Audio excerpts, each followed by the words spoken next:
Hey everyone, I want to take a moment to talk about something really important: mental health and addiction.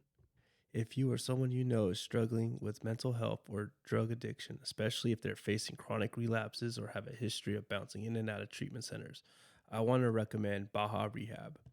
Baja is a premier lockdown treatment center located just 45 minutes from the San Diego border in beautiful Mexico. I've had the opportunity to visit their facility, and I can tell you firsthand it's not only stunning, but also equipped with everything needed for recovery. They offer comprehensive medical detox and have a dedicated team of drug counselors and specialized therapists. If you are ready to take the first step towards healing, call Shalom, the intake director, at 619-855-6368. That's 619-855-6368. Your loved ones deserve a second chance, so don't wait until it's too late. Reach out to Baja Rehab today.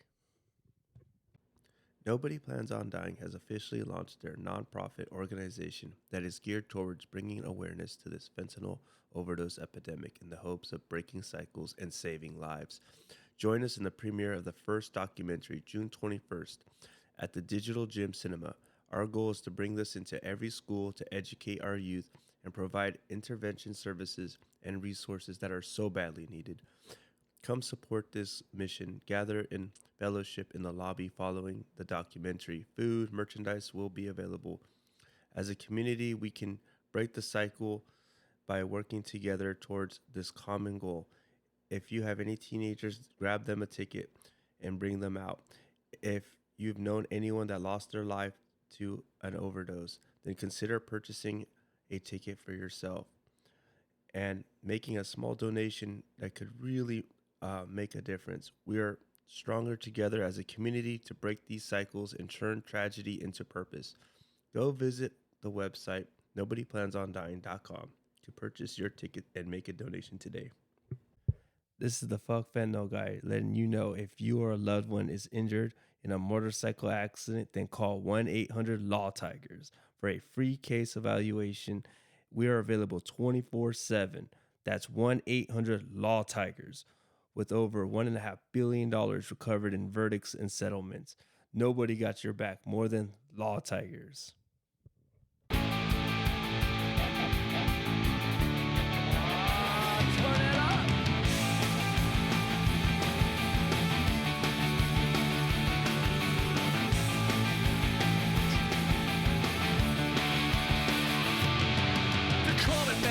Suffer pain like this.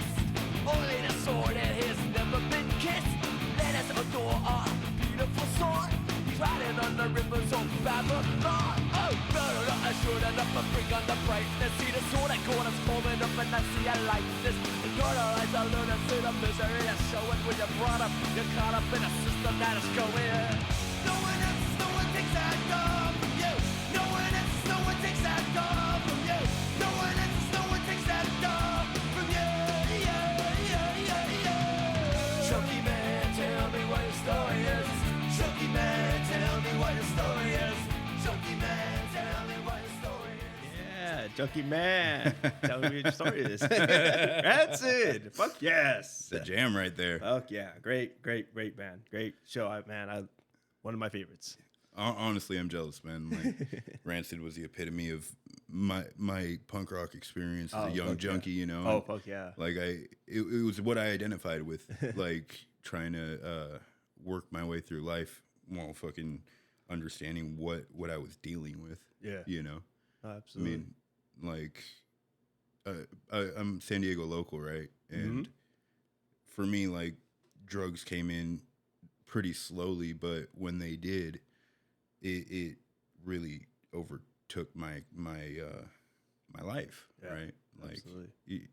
I started small, like with weed and alcohol, like nothing crazy at the time, but it fixed a lot of the emotional issues I had as a young kid. Yeah.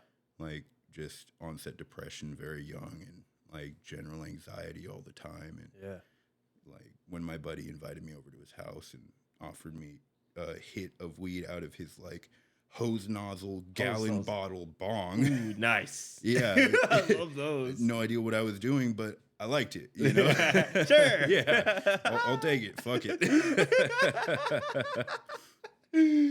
No, and it's funny, like the household I grew up in with my dad after my parents broke up. His whole opinion on it was like, hey, at least you're not doing heroin, right? Right. And I'm like 8, 9, 10 years old.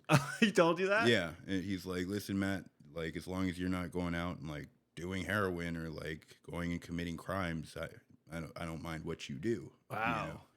And it kind of left a door open for me, right? Well, right. It gave me the permission I needed to keep going. For right? sure. Like as a young kid. Especially when you're that young. Yeah, you know, he's like, and he has a history of like being a flower child. He's 74 now. Gotcha. He's older, you know, and so Summer of Love. Yeah, like, exactly. that, yeah. Like the only pictures I've seen from him from when he was younger is him with a big old fucking afro, shirtless with a fucking peace sign. Wow. That quintessential like 70s picture, you know. Wow. And like he's like, yeah, I loved it. I'd take purple micro dot and sit and listen to my breath echo in my room in the dark. Oh Like, my God. I'm like, sounds awesome, Dad. How can I try that? Right. You know, how do I get in on that? He wasn't doing a good job just trying to turn you off of it. Yeah, no, definitely not. He was pretty loose about it, right? But like I said, the door was open, and as my emotional distress became more progressive, and I became more depressed, you know, broken family, living in the garage in my dad's house because he ended up filling it up with roommates from Craigslist. Yeah. Looking back, my mom calls it the Hotel California, right? Because we had people coming and going every 3 months. Like, remember there was this dude who had 3 kids, and he'd work a normal job every day, and then he'd come home and put on a full paint suit, go in the backyard with a rice cooker, and try to make gold out of sand. What? Yeah. He's like, I can figure out alchemy, you know, I can become rich and then I can leave here. Oh, nice. Yeah, and that's just produce gold. Yeah, just make gold out of sand, you know. And I mean, wow, it blew my mind that he was able to hold down a job when he'd come home and spend 3-4 hours a day doing that, you know. Fuck, dude. Like tweakers coming in, and he never succeeded. No, absolutely not. He ended up leaving broke still. Fuck, man. And so, like, I'm living in a garage, and I'm in my early teens. I'm doing progressively worse at school. I mean, mind you, around between when I found weed, when I started drinking, and when I picked up meth, like, I was a straight A student. I played violin, played instruments. Yeah, I can't imagine you playing violin. Yeah, I know, right? I actually have 2 at my house. Fuck, seriously? Since I've gotten sober, I've gotten back and into you play it. Yeah. Oh, no shit. The last time I played prior to picking it back up, I was in the San Diego High School Honor Symphony in first section. Way. Yeah. Holy shit, dude. Yeah, it's one of those things you look back and you're like, I maybe could have done something with it, right? Right. You know, it is what it is, right? Yeah. Like, it is. Yeah, I feel you. But I tried it once. Yeah. Yeah. Honestly, it's a fun instrument. Like that's probably the biggest regret. I mean, aside from all the other fucked up shit. You know? Right. That's just the start of it. Yeah. Throw that one away. Yeah. I mean, as soon as I found meth, like any sort of semblance of normalcy just went away, right? Yeah. I'm up all night. I'm going out and committing crime with friends. I'm like 12, 13 at this time. And I live in a fucking garage, dude, an uninsulated garage on a fucking love seat couch. I see my pops once a day when he comes home. He's like, Matt, you're not looking so good. Goes inside and continues on his day. You know? Got gold to make. Yeah. Like, I got to go check on these guys, make sure they haven't made gold yet. Got to get on that if they have. Oh, my God. Well, and yeah, so the grades started to slip after that? Yeah, grades started to slip, and my concern for it did too, right? Sure. Like I said, I have mental health issues. You know, that's something that I've struggled with for a long time. But as a young kid, I didn't know that. No, right. You know, I just thought this is what it is. This is what everybody feels like. Yeah. And I don't know why anybody else hasn't tried this, but this shit seems to be helping me. Oh, for sure. You know, like self-medicating. Yeah, exactly. Have you ever seen a what do you like a shrink or like a kid's like psychiatrist? I did actually, but by the time I saw one, I was so fucked up on Yeah, meth. it didn't even matter. There's no way to diagnose somebody who's actively spun out. Right, you right, know, right. it's like, well, this dude's got a lot of problems, but can't tell if that's the fucking fact he's been up for 4 days or if that's actually him. You know? right. and so that was a whole fucking crapshoot in and of itself, man. Yeah. Like, so by the time I hit high school, I was basically non-compliant with school. Just did not go. It wasn't a thing for me. I got kicked out pretty much immediately. Started going to charter school, which kind of fit the bill for me because I could go once a month, do my deal, turn in fucking good work, and then leave and go continue getting high, right? Yeah. And it's around this time that oxys really came into the picture. I was 13, 14 years old, and the Oxy OC80s really caught me. Oh. You know, like I did the 80s. when I've I've done that once. from that first 80, dude, like all the problems, like all the cliche shit people will say, you know, like all the problems melted away. Yeah. I felt okay. Oh yeah. You know, like I watched the world burning around me and it was all right. Yeah. You know, like but it didn't bother me anymore, you know. right. And I that's when I started getting into selling drugs as well. Oh, I see. So I'd pick up 380s, I'd sell one, and I'd have enough for 3 more, you know, and I'd smoke 2 of them. I see. And that was the deal. And I got, So you started smoking it? yeah. Oh, no Yeah. shit. I mean, I saw the pills and I looked it up online, like how to, That's the best way. how should I do this? I wish I did that. Yeah. I took it like a pill. Yeah, dude. I did not try that until they got rid of the OCs and started the OPs. And by that time, it's like, all right, I need to find something else. This ain't working no yeah, more. yeah, this ain't the same, you know. But that's how I got, I guess, introduced into drug dealing, I like see. harder stuff. I Like see. prior to that, I'd sell weed to support my habit, or Sure. I remember like with meth, me and my friends would smoke a teener, and then we'd take that bong water, Yeah. microwave it down, and sell that to somebody What? to buy more meth. And that's really where it started. Like, okay, I could really make some money doing this, or at least support my habit. You know? Right. And that just continued when oxys came out, and when I see. oxys went away, I went on a righteous hunt to find heroin. I see. Because by that time, like all the people who I knew who were doing oxys or who I bought them from or sold them to were talking about heroin and how why are you even bothering? You know, Right, get it right. cheaper, Get get the real- more, get the real shit. Yeah. And when oxys disappeared, that was the goal. You know, and around this time, like my family did start noticing like there was a lot of distance, and my mom, she was out of the picture for the most part. She still tried to be present in my life, but I was not willing to be emotionally available to my family. You know, like I had preconceived notions that weren't necessarily true about how the divorce went down that I just ran with. And so I blamed them both, and I did not accept any sort of apology, and I did not accept any sort of answer for why things ended up the way they were. I disliked them both for what they did. You know? Right. Held a little resentment. Yeah, absolutely. But I lived with my pops, and my cousin was getting married, and he offered to take me up to Oregon to go see the wedding. You know? Okay. He's like, we'll drive. And me being like 16 years old, little heroin addict, I'm thinking, you know, I take 6 grams of dope with me. Yeah. I'll get there. I'll be fine. Fly back. We'll be cool. Ooh.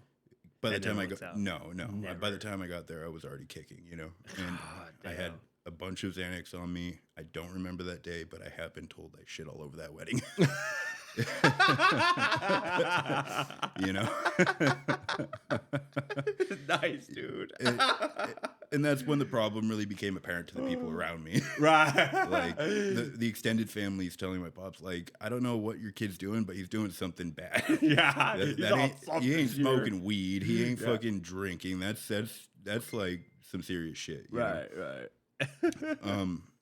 And I got kicked out. Wow. Yeah. Just like that. I mean, like it devolved really quickly, but the best way to say it is like I ended up getting removed from the location, right? Or from my dad's house. He Sure. found a new person to marry. That new person to marry wasn't the biggest fan of me getting high or being there high. Yeah. And so I got like evicted, we'll say. Okay. At And- 16? 16, 17. Okay. Yeah. So still a minor. Yeah, right around there. Yeah. I mean, it's right in that window, right? Because by the time I'm like 18, I'm starting to get into trouble with the police. Gotcha. You know, Gotcha. And it for the next 7 years following that, it was just back-to-back problems, like bail on bail sales, and do some time, go to a treatment program, another sales charge, running a trap house, right? I mean, like, honestly, up to this point, right, I did not think that there was another way. Right. I figured that my best option was dying with a needle in my arm at some point. Yeah. You know, it didn't occur to me that it could be a reality where I could be okay and not highly inebriated, Right. not entirely fucked up all the time, you know? Right. Because this is my solution. How else could I fix the problem, you know? Yeah. But I went to my first treatment center, and something was like, the idea was born for me, right? Meeting people who were sober, who had been junkies, people who were tweakers, who were living and seemed okay. Was it the first time that Yeah. you've been exposed to that? Yeah, Okay. 100%. And it was fucking weird, dude. Yeah, no, dude. I thought they were fucking lying to me. Right. I was pretty sure they were going back and doing something, you know, Yeah. like talking to the other people in the treatment program, like, that motherfucker leaves here and goes and drinks. Yeah, he goes and guaranteed, drinks. you know. And Right.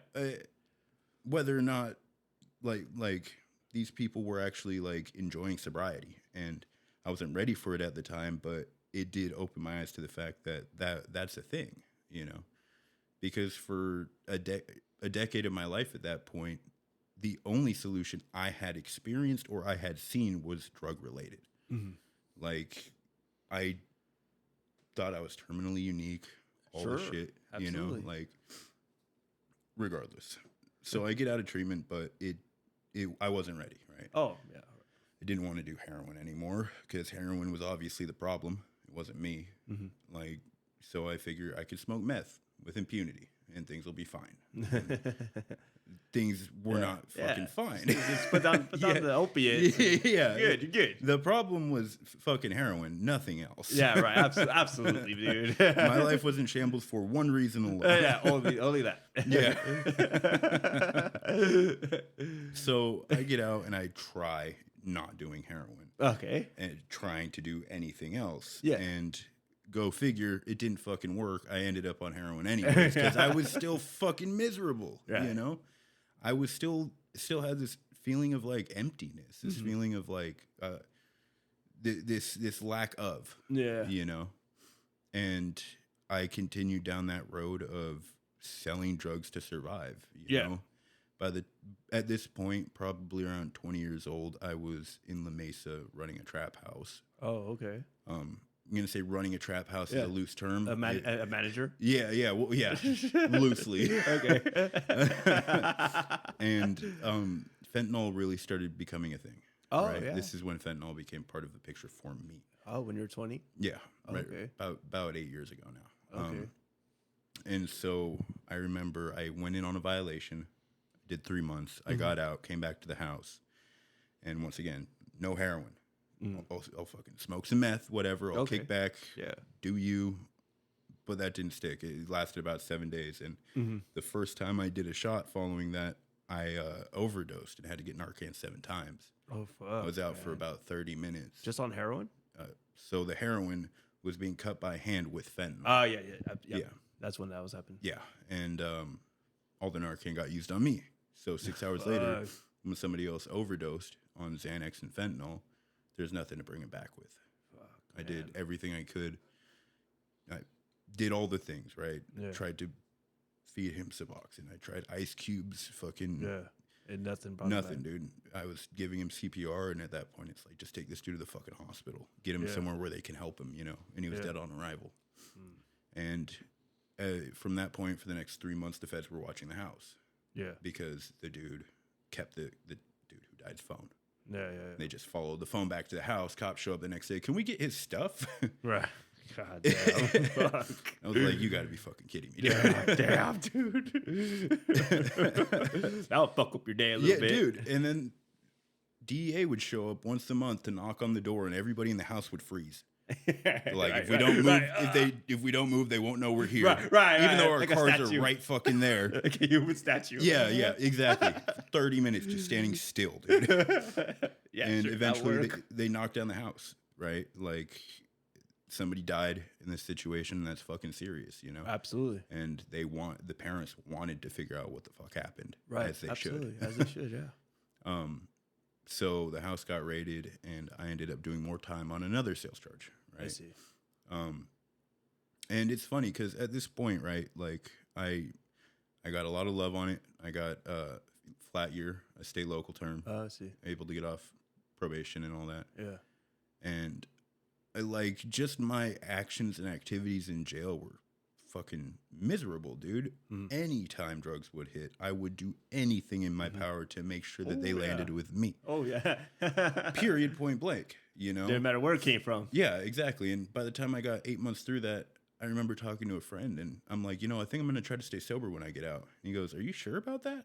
Oh, fuck, right. Because you haven't tried to stay sober a single fucking minute you've been in here. Yeah, like how the fuck are you going to do that? Yeah, and it's weird, dude, but what he said to me was, why are you wasting good getting high time? And that kind of clicked, right? And in the weirdest of ways, because it's like, I wasn't ready, you know? Yeah. And I'm sitting here telling myself, I'm going to go get sober, and I'm going to do this whole thing again, like, and it was this idea of misery, right? Like, falling back into it, like, Right. I might as well just go get high because I can't try anything else. I'm obviously not fucking ready, blah, blah, blah. Yeah.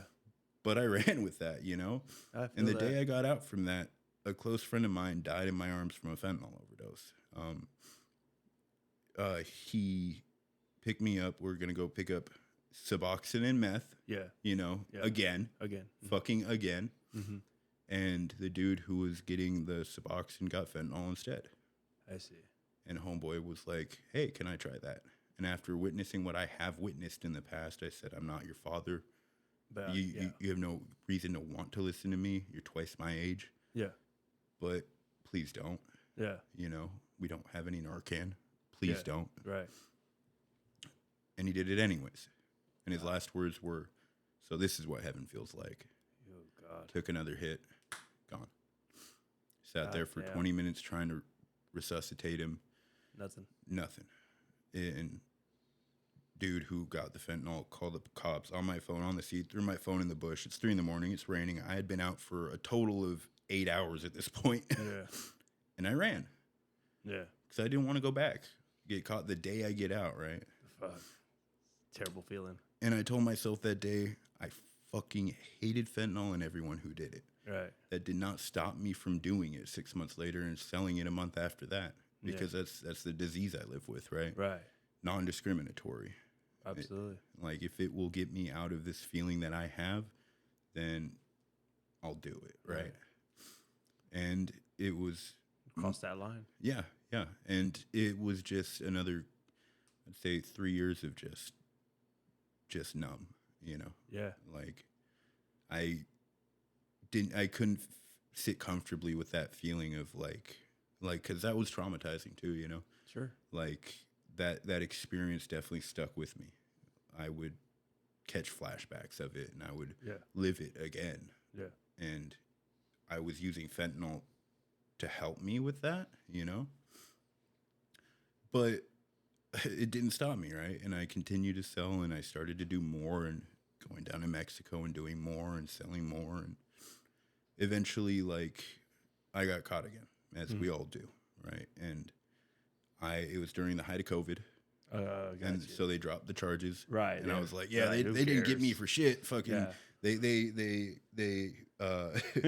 breached my Fourth Amendment right, which I got back because I'm not on probation anymore. And this case is bullshit, but I'm a multiple time convicted drug dealer. I was on drugs. I was doing dumb shit. Right. They had everything in the world they needed. Yeah. And they still were like, nah. Yeah. Well, when COVID ended, they brought it back. Oh. And it finally started to come to fruition, like the results of my actions, right? Right. Like, I didn't know what I was going to do. I was going to court and I was pushing it off month after month. Yeah. Until the DA said, you try one more time and we're sending you upstate for 7 years. Oh, shit. And Oh, they're going to send you upstate on sales? Sales, possession, felon in possession of an unregistered firearm with hollow there points. It is. There it is. And yeah. Because I know that like drug charges, they don't like to. Yeah. Because I wanted to go upstate, but they had just done Yeah. AB 109. I tried doing the exact same thing fuck. on the one I went to do my state local for. Yeah. They're like, nah, not today. Not today. But this George one, Bailey. they're But like, that gun, we got you. We got you, yeah, man. You're fucking, going. you want to go? We got you, you know? Yeah. Put your ass away for at least a couple years. And I had not been to prison. I had done a handful of little stints in Bailey. county. Yeah, in Bailey, fucking Camp Snoopy, East Mesa. But Yeah. I hadn't gone upstate yet, right? And something I told myself after I got arrested on that last case was, I don't want to see central booking again. There's the worst part. Yeah, that's fucking that The was my worst living part. hell right there. Kicking in central booking, right? Yeah. And everybody's is different, but for me, that's the one that stuck. That's the worst. Yeah, dude. I 100% agree. From Just, bend to cough, dude, until you get your fucking brother, You're- going around that circle Yeah. over the course of a day and a half, Yeah. in one cell after another with more and more fucking dope sick people. Yeah. And then you see the guys getting high. Yeah, It's like, and, yeah, fucking, what's up, man? You know? But, and obviously we tell ourselves plenty of shit we're never going to do again. I told myself I'd never touch fentanyl, and Right. I sure shit did, right? But Yeah. I really, like, that really stuck, and I was like, what can we do to avoid that, right? Yeah. And I got a paid attorney, and Oh, wow. I was able to get the last deal that I would ever get, that I will ever get, Yeah. if I ever go back, Oh, shit. which was treatment, Uh-huh. probation, Uh-huh. 7-year lid. You step wrong Wow. over the line once, you're going upstate for Sick. 7 years. Holy It was shit. the same judge I had for my first sales case, and she fucking remembered me, dude. She's like, "You're back? Oh, God. What have damn. you fucking been doing with your life? God. If I damn. see you in It's here the one more worst. time, I am not going to hesitate." No shit. And I was like, you know what? I don't blame you. Yeah. So I went to treatment, right? And I Yeah. tried prolonging it to the very last day possible before course. they put a warrant out. Of course, right. With the 7-year lid. Yeah, over yeah. your It's head. like, I can push it all the way to Yeah, that I last can minute. push- I can- But as long as I'm there, right? Yeah. Jeez. And something struck me, dude. The closest thing, because mind you, through this entire time, I was a devout militant atheist. Yeah. I grew up with the strict belief that there was no God, because if God existed, why does my life suck? Right? Like, woe is me, pity party, fucking things are happening to me, not for me, right? Of course. Right. And I get up there and I remember I woke up from a nod sitting outside the treatment center, and I've been sitting in my car for 3 days outside the treatment center with them calling me like, "Hey, where are you?"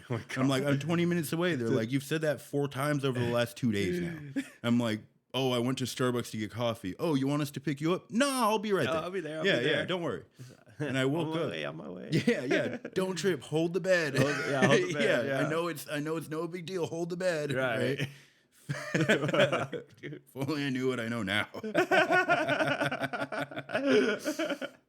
So I wake up and just this simple thought of maybe it's time to try something different. Yeah. You know? Because as simple as it sounds, that was fucking revolutionary for my way of thinking. Right. For somebody who spent their entire lives up to that point thinking they were going to die with a needle in their arm, fucking listening to Rancid in their car, fucking found overdosed at the Tijuana border, Right. like, and being okay with that, mind you. Yeah, absolutely. The thought of trying something different was fucking earth-shattering, Right. you know? And so I did. And it didn't stop me from trying to smuggle shit into treatment, Oh, of course not. you know? But Been there. something was working in my life that was a lot stronger than me, because that stuff got taken away in such a way that it did not cause me to lose my bed, Wow. but I could no longer access it, right? So they was it during the intake or was it like after? Like, They sent me to the hospital, right? uh-huh. And when they sent me to the hospital, they took away my vapes that I loaded with shit and fentanyl, Yeah. and I never got them back. right? And I still got my bed in the treatment center. Wow. And God looked out for me, right? Wow, yeah. Absolutely. And at that point, it's like I have no alternative options. I'm here. I'm fucking doing it, right? Yeah. So I might as well do this to the best of my ability, Right. because that's the option I have, Yeah. right? For better or worse. Yeah. And I did everything that was suggested of me, right? Or suggested to me. I got into self-help meetings. I picked up a sponsor, and I started doing those suggestions, right? Because I knew everything that I had done up to that point was obviously not helping me. I mean, no matter how much I wanted to get high, getting high has never done anything good for me. Right. You know? Ain't that a bitch? Yeah. It made everything worse. It just made me feel like it wasn't as bad, you know? And so I went through treatment and I completed it. And I came back to San Diego against my better thoughts, right? Because you're up in L.A. Yeah. I went up to L.A. for treatment thinking like, okay, I will go up to L.A., I will get a job up in LA, and I will never fucking look back. Right. Because I was terrified. Sure, absolutely. My entire association with San Diego was getting high, selling drugs, making money, rinse, repeat. Right.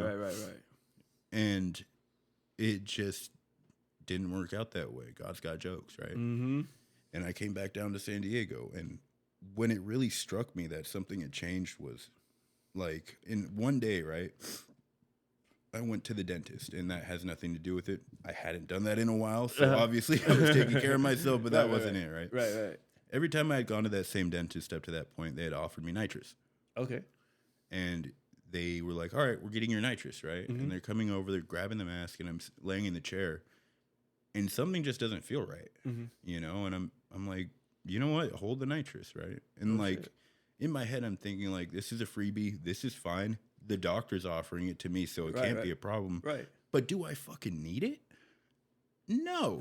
There are people who do this literally every fucking day without nitrous, and I'm just being a fucking baby. You know what I mean? Right. Like, I'm looking for reasons, right? Yeah. It's a good excuse. It's a great excuse, right? Yeah. But it's an excuse nonetheless. Right. And so I get through that dentist appointment. Yeah. And I go to clear out my storage unit, and that same day, I found a bag of fentanyl and a bag of meth. Oh, fuck. Like some chunky bags, right? Right. Like when I left the last place I was living prior to going to treatment, I just fucking had to rush out the door because dude was threatening to call the cops and this, that, and the other. Because, I mean, long story stupid, dude. What? When my brother jumps the railing, assaults this guy. My brother's in like a drugged out phase of his life, right? Right. And then the cops show up and surround the house and like come out with your hands up, helicopter, the whole fucking 9 yards. Yeah. And I boarded up and I told the landlord and my girlfriend at the time, you guys are going outside because I'm currently waiting for court. And you're not telling them I am here. Fuck. Point being, right after that, I immediately had to move out. Yeah. As you would expect. Right? Yes. So there's dope all over that storage unit, and I found it, dude. And was it a hiding place or just? It was, yes, it was a hiding place. But it was just, were you intended to find it or no? Just like, not at all. Shit. So like, dude, I was so smoked out. There's dope all over that storage unit. I didn't remember how a single fucking bag got there, dude. It's like I don't remember even making this bag. How the fuck did this get here? You know.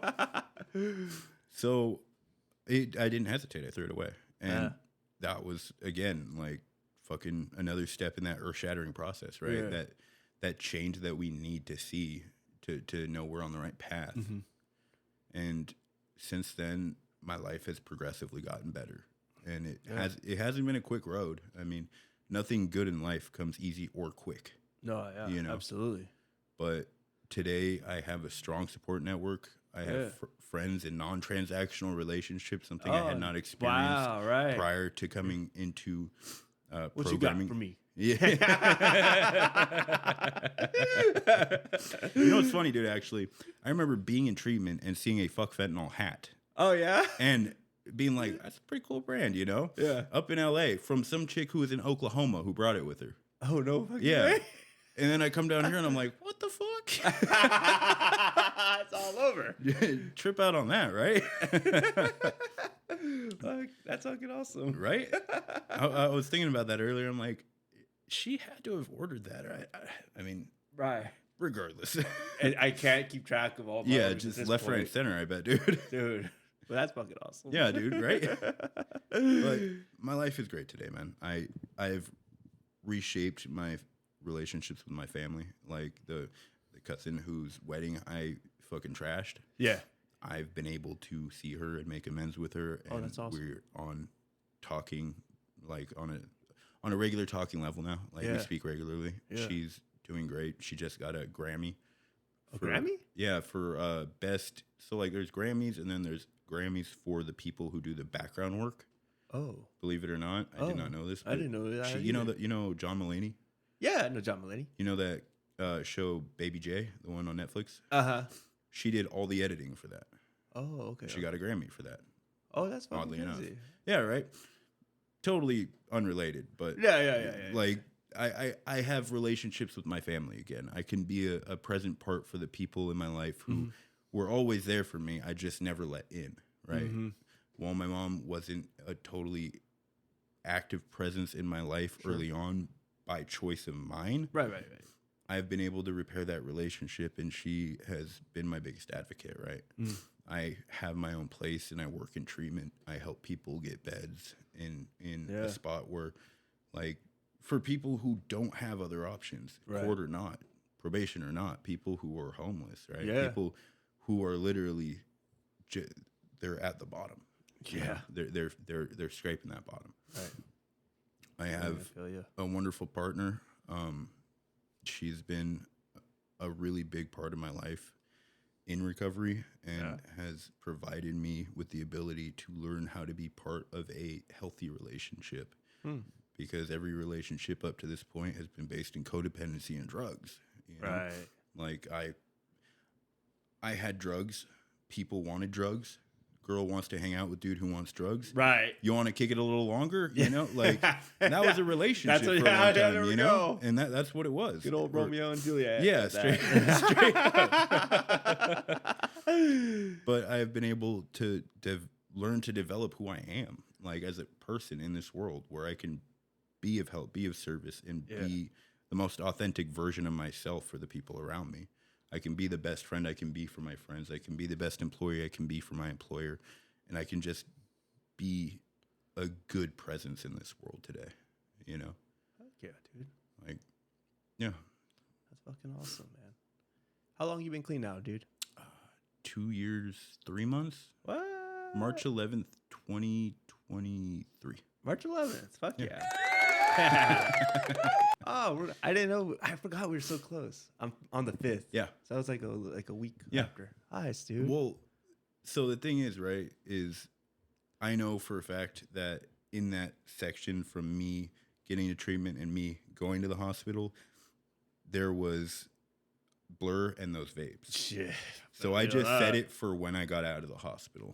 So March 11th. Yeah, that's a safe bet. That's a date I know for sure. You know?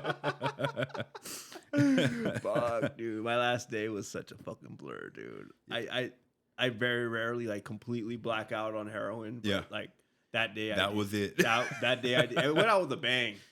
I wanted to shoot it up so fucking bad, but I was already. They took the needles away from me, so I had no choice. Yeah, you didn't have options. No, you I did not. You took what you can get, and I was sure not going to share it with nobody. Fuck no. So I did it all, and I just blacked out, and then before I know it, I got my what was it? The cot. Yeah, you already got your bedroll and everything. Yeah, I'm like, oh fuck. You're like, hey, at least I got through booking. Yeah, I got through booking real quick. I still remember like phasing out though. Yeah. So I would randomly just like, it was like teleporting, like I'm on Xanax. Yeah. But those fucking Xanax zaps. Yeah, Fucking dude. in and out, dude. But whoa, this is a different holding cell. And then, oh shit. See the doctor. Like, hey. They're like pulling you out of the cell. You're like, I don't remember getting up. I know, seriously. They could have dragged me for all I fucking know. And just wake up in the chair. Oh shit. I mean, one thing I will say, like that has been a seriously important part of my recovery has been acknowledging my mental health issues. Oh yeah, absolutely. Coming through dude. treatment, and while I've been sober, Yeah.